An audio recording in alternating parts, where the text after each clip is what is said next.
বাংলাদেশের ক্রিকেট থেকে চুপিসারে হারিয়ে গেছেন এমন ক্রিকেটারের তালিকা করলে সবার উপরে থাকবে তিনটি নাম: সাব্বির রহমান, রুবেল হোসাইন আর ইমরুল কায়েস। এই তিন ক্রিকেটার একেবারে চুপিসারে হারিয়ে গেলেন, হয়তো আর কোনো দিনও জাতীয় দলে ফিরতে পারবেন না। ইমরুল সাব্বিরদের হারিয়ে যাওয়ার গল্প থাকছে প্রতিবেদনের বাকি অংশে।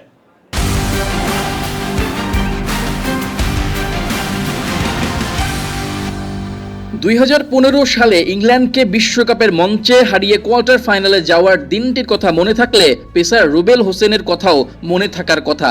টান উত্তেজনাপূর্ণ সেই ম্যাচে রুবেল কতটা সহজেই না বাংলাদেশের জন্য জয় ছিনিয়ে এনেছিলেন। সেবার খবরের পাতায় শুধু রুবেল ড্রপ।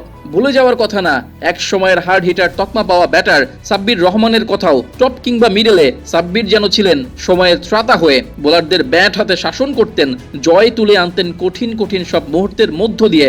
হোক ঘরোয়া লিগ কিংবা আন্তর্জাতিক ক্রিকেট, সাব্বিরের আলাদাই কদর ছিল। ব্যাট হাতে সাব্বিরের এক একটা ছক্কাকে মনে হতো তুলির আঁকা কোনো সুনিপুণ কারুকার্য।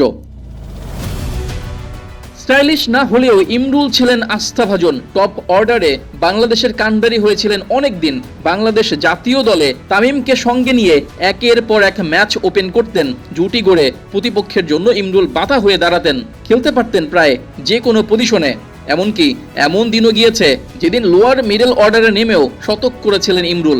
বাংলাদেশের ক্রিকেটে যা অর্জন তাতে এই ইমরুল, সাব্বির, রুবেলরাই অবদান রাখতেন। তবে প্রশ্ন করতে পারেন, হঠাৎ কেন এই তিন তারকাকে নিয়ে কথা বলা হচ্ছে? কারণটা আর কিছু না, বাংলাদেশ ক্রিকেট থেকে কিছু না বলে হারিয়ে যাওয়া ক্রিকেটারদের সাব্বির, ইমরুল, রুবেল এই তিন নামকে আপনি সহজেই সামনে আনতে পারেন।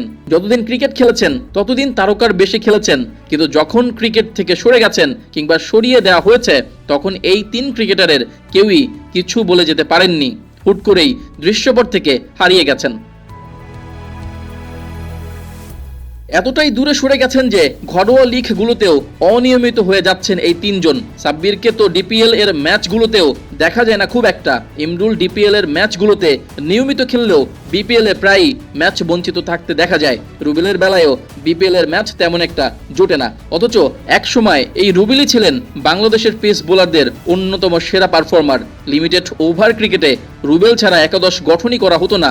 ঘরোয়া লিগগুলোতেও তখন দাপট চলত, ভক্তদের আগ্রহের কেন্দ্র ছিলেন এই পেসার। কিন্তু এখন সেসব দিন অতীত হয়ে গেছে। রুবেলও হারিয়েছেন নিজের লাইমলাইট। ভাগ্য এখন আন্তর্জাতিক ক্রিকেট থেকে রুবেলকে দূরে দাঁড় করিয়ে রেখেছে দর্শক সারিতে। দর্শক সারিতে বসে আছেন ইমরুল কায়েসও। একসময় সতীর্থরা মাঠ মাতাচ্ছেন, দেশ বিদেশে ক্রিকেট খেলে বেড়াচ্ছেন সাকিব মুশফিকরা, কিন্তু ইমরুল ঘরে বসে টিভি সেটে খেলা দেখছেন। অথচ এই দলের সাথে যেতে পারতেন ইমরুলও, কিন্তু কথাই আছে সময়ের 1 ফোর আর অসময়ের 10 ফোর। ইমরুলের ফিরে আসার সময়টা বোর্ড থেকে তেমন কোনো সাড়া পাননি, যার কারণে সম্ভাব্য ক্যারিয়ারটা খুব বেশি দীর্ঘ করা সম্ভব হয়নি। সাব্বির রহমান রুম্মন নামটাও দর্শকদের কাছে এক আফসোসের নাম। ক্যারিয়ার লম্বা করতে চেয়েও পারলেন না, পড়ে রইলেন ঘরোয়া ক্রিকেটের মার প্যাচে। আন্তর্জাতিক ক্রিকেট থেকে ছিটকে যাওয়া সাব্বির হয়তো নীরবে নিভৃতে বিদায় বলে দিবেন একদিন।